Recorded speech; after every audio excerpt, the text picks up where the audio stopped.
Mikey, you said in the last segment, that you really liked Brock's business model.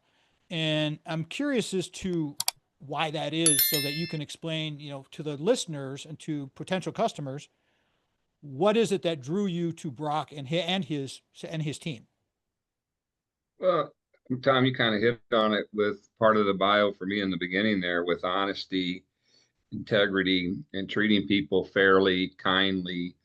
Um, I mean, just always being there for somebody when they need it, and sometimes even before they know they need it. I really felt like the way I run my life at home and at work lined up with how Brock does as well. I felt like I was home. That's the way. Explain to the listeners really quickly so we get into these 10 points the difference between a buyer's agent and a seller's agent, because I'm kind of curious myself. Do you specialize as strictly buyers, or is that how does that work? So I do. A buyer's agent, my fiduciary belongs to the buyer client. What it does is it allows me to spend 100% of my time in real estate looking for houses for my buyer clients and not spending really any time on the listing side of the purchase, right? So I'm not working with sellers. I'm not having to do anything as far as that goes on that end, but it allows me to spend just 100% of the time focused on my buyers and my clients and researching the market and stuff like that. So knowing what's for sale every day, what comes on the hot sheet, where the listing agent is the opposite of that. Their fiduciary is to the seller and getting them the best price in the most timely manner for their home. My fiduciary is to get my buyer the best price on the house and the time that fits their schedule as well. So Mike, coming at you. The first top 10 question for as a percentage of AI, how much house can I actually afford? First and most critical question according to AI that a buyer will have. Well, and I definitely would agree with that, Brock, that that is probably the first most critical question, because without knowing what you can afford doesn't allow me to really do anything with you, right? That's where it begins at, is getting your pre-approval done with a good local lender, getting that done. So we know that I tell buyers all the time that if you're pre-approved, I treat you just like I would treat a cash buyer. Because I know that you can afford any house that we go into that's at the price or below what your pre-approval letter is for. And so how much house can, and I think it all boils down to most buyers are really looking for the payment as far as what the monthly payment's gonna be versus what the total I mean, the total cost is there for sure, but it's what I'm comfortable paying monthly. And so, breaking that down into, I always tell people the mortgage is made up of four things: the principal, interest, taxes, and insurance. And if you're less than 20% equity, you're going to have PMI. So five things there. But man, starting off with that pre-approval process, and that's where I would go with any buyer, any new buyer that I take on. Let's get you pre-approved if you're not already done. all right, Brock, you're in charge of this now. Go ahead. Let's try and get through all 10 of these. Mike, again, go ahead. Question number 2 from AI. Is it a good time to buy or should I wait? Ooh. Brock, I got these questions early, and there was one thing that really came to mind as soon as I read that question, and you were there as well at Family Reunion, which is a Keller Williams convention this year in February. I don't remember if it was Gary Keller or who it was that said this on stage, but it stuck with me, and I repeat this very often: is you don't wait to buy real estate, you buy real estate and wait. And what I mean by that, waiting is going to cost you more money because the market's going to continue to appreciate, especially where we're at today. And so when you wait, it's going to cost you more money. So if you buy real estate now, instead of trying to time the market, I mean, you're never going to be able to do that. I mean, your buyers want to buy at the bottom of the market, sellers want to sell at the top of the market. If you can get in that middle part of the market, I think you're going to be just fine. But that saying there stuck with me since Family Reunion, and it makes perfect sense.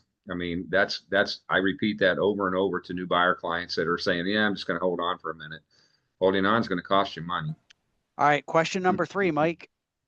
What's the best way to get a mortgage and what interest rate can I get? Ooh. Well, that will link us back to question 1 with that pre-approval for one. Having a good local lender doing that for you. I know there's a lot of different types of loans out there. Your credit score is going to come into play as well with what type of loan, I mean, what you qualify for, what interest rates you might be able to get. Today, let's say we're around the 6.5%, maybe a little bit below today, but right there around 6.5%. The national average over the last 50 years has been 7.5%. So we're below that even today. I mean, I haven't had the interest rate question come up a lot lately, just because I think people have settled in that we are where we're at. And that's not a bad interest rate.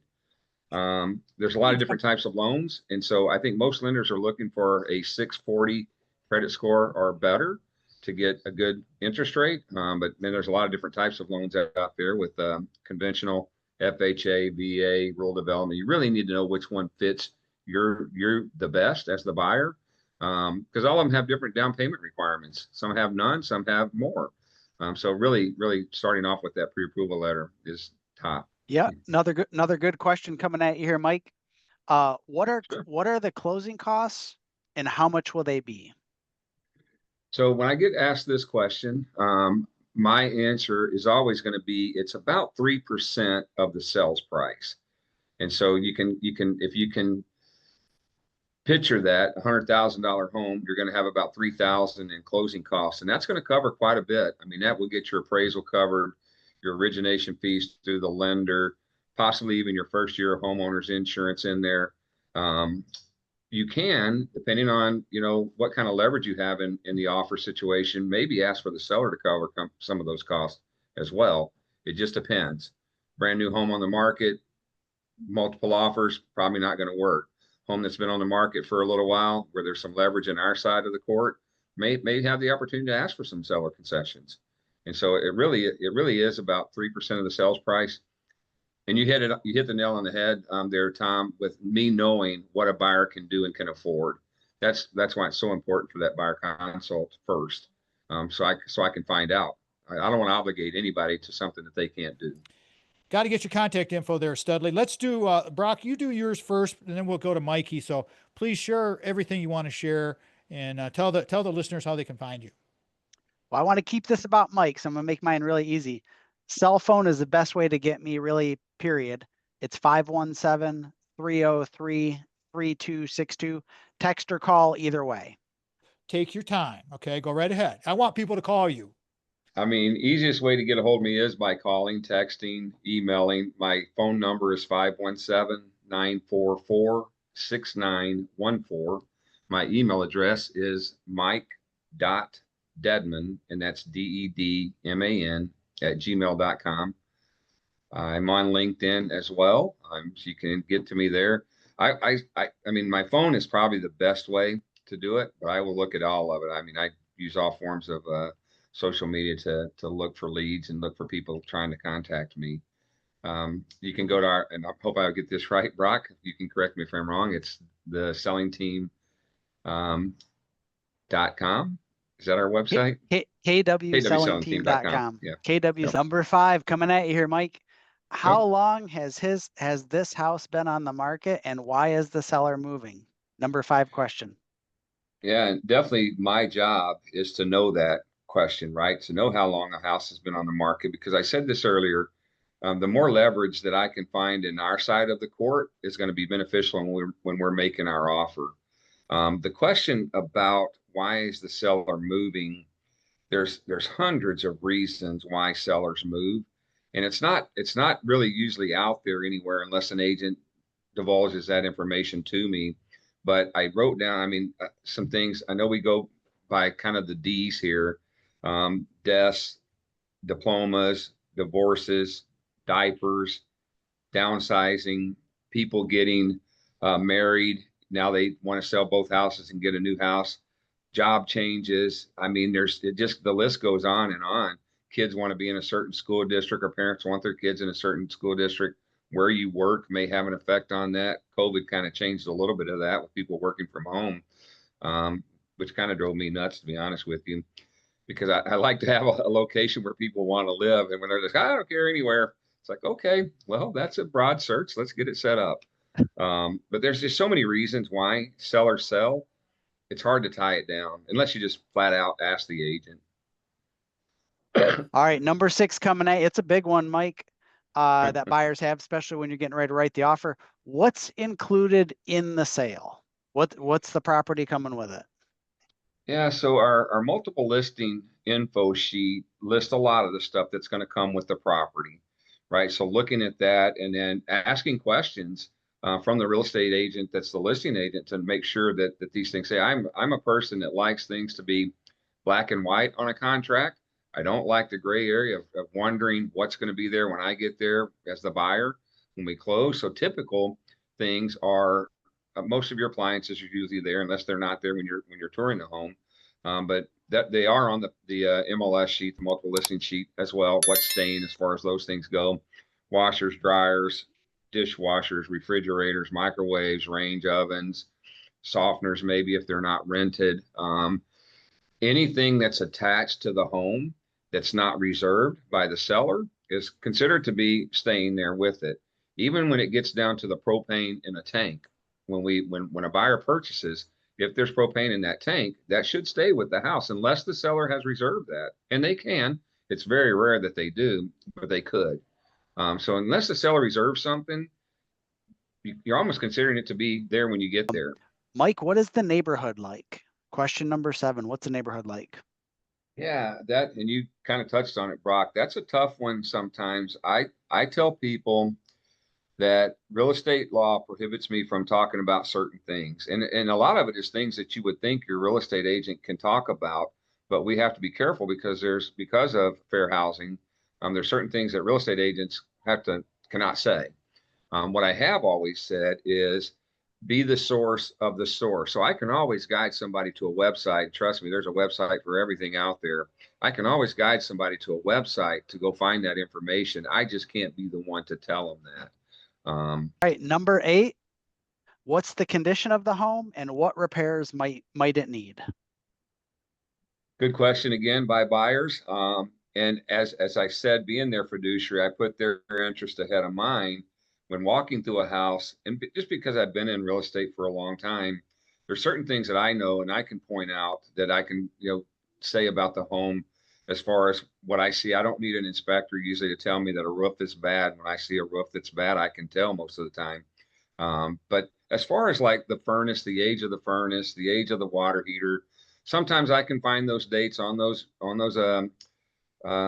mechanicals. Sometimes I can't, but I will tell you that the home inspectors usually can. I do lean a little bit on seller's disclosures because if the seller's been in the home for any amount of time, then typically they're going to know what the answer is to that question. And it's going to be on the disclosure statements or how old the roof is, if they've ever had water in the basement, how old the furnace is, what kind of plumbing. I mean, there's a lot of good questions that are answered on the seller's disclosure statement, but there are some properties that are exempt from those seller's disclosure statements. So having a really good inspector and having the home inspected is going to get you the answers that you're looking for, I think, in that regard. Another good question coming Yeah. at you here, Mike, number 9. What are the property taxes going to be and what are the utility costs? So for the property taxes, a lot of times it's on the multiple listing sheet, again, the information sheet that gets filled out by the listing agent. But I also will sometimes go and check the assessor's websites. There's different ones of those that we have access to. There's a public facing one, BSNA online, that you can check there as well. But I check different sites for just to kind of confirm that they are what it looks like. Now knowing that taxes can change depending on how long the seller has lived there. Once the seller sells, they've been in a property for 20 years, the taxes become uncapped. Now it's going to be a different tax rate for the new buyer. And so, there are sites again that you can figure those out, how to figure out taxes for the new buyer as well. And so kind of getting an ideal cost for what that looks like. And then as far as utility costs, that is something that some listing agents will get filled out by sellers and they have that attached to the multiple listing service info. If not, you can always ask. I've gone back and asked an agent, hey, could you have the seller get the utility costs and breakdown for us? And most of your agents are willing to do that for you. And I get one. I mean, it's all. No, go ahead, Mike. It all depends. All right. If it's been vacant for a year, the home, those utility costs you're not going to get them most likely. But if it's somebody's lived in it, depending on how big their family is and how much they use. It's going to be different for you as the new buyer, but it gives you a general idea. I was just going Number 10, Mike, how can I make my offer stand out in a competitive market? Yeah, and so it is my job as the agent to always call before I even start the offer process and ask the agent, are we competing? And even knowing that if we're not competing now, there's a good chance that we're going to end up in a competition because the listing agent typically, once they get that first offer, they're going to go back to anybody that's looked at the property and anybody that's going to look at the property, and they're going to let them know they've got an offer now. If you're interested, here's a timeline to get in if you want to be in, highest and best, they call it. And so I always act like, even though we're not competing now, there's a chance that we will be. And so there's some strategies that we have. And it's not a secret tool. I think a lot of agents are using these, but there's like 4 or 5 top strategies that I always go over with my client that say these are the ones that are winning. Starting off with an escalation clause, meaning that if you don't want to pay any more than you have to, then the escalation clause works in a way. Let's, for easy numbers, we'll say $100,000 home listed for $100,000. We're going to make an offer because we know we're competing against another buyer with an escalation clause in it. That escalation clause, let's say it's $1,000 over the next highest offer up to whatever my ceiling is for my price. And so we could escalate up to 120, 130, whatever that is. But because we're escalating and we're going over what the list price is, considering that the listing agent did their job in pricing the property right, then we're going over that. There could be an appraisal issue because I could offer $1 million, but we know it's not going to appraise for that if there's financing involved. And so I back that escalation clause up with an appraisal guarantee that would close that gap between where we offered our top price, close the gap on that. And so appraisal guarantee to back up escalation clause. A lot of free rent is being given back to sellers today because they don't maybe know where they're going or they're not able to get into their new home yet. And then there is the escalation appraisal guarantee, free rent back. I would never recommend not to do inspections. Best money spent in the whole transaction, inspections. But you can do where the buyer will do inspections. They won't ask for any repairs up to $1,000, something like that. That was great. Never fails. I have tech problems. I mean, but that's the thing about doing a radio show or podcast, everybody. You have got to be resilient when it comes to this kind of stuff because things happen. And I was kind of thinking of a way that I could, jerry rig this thing to get these episodes because it was so good to get those segments squared away in the episode. But it's going to work out fine. I'll get a hold of Mitch and he'll take care of business. But the top 10 questions buyers ask AI in real estate. This is a massive topic. Please get a hold of Mikey. His number again, 517-944-6914. Mike.deadman@gmail.com. Thank you everyone so much for subscribing, watching, listening, giving us comments on YouTube. It's awesome. And I appreciate you all so very much. Please utilize our sponsor services. These guys will take care of business for you. They took care of business for us. And we love them because they are awesome. All right? Can't say much more about it. Until next time, everybody, I'm Papa Tom. This has been the Tom Matt Show. Thank you so much. Love you all. Peace out. Talk to you next week.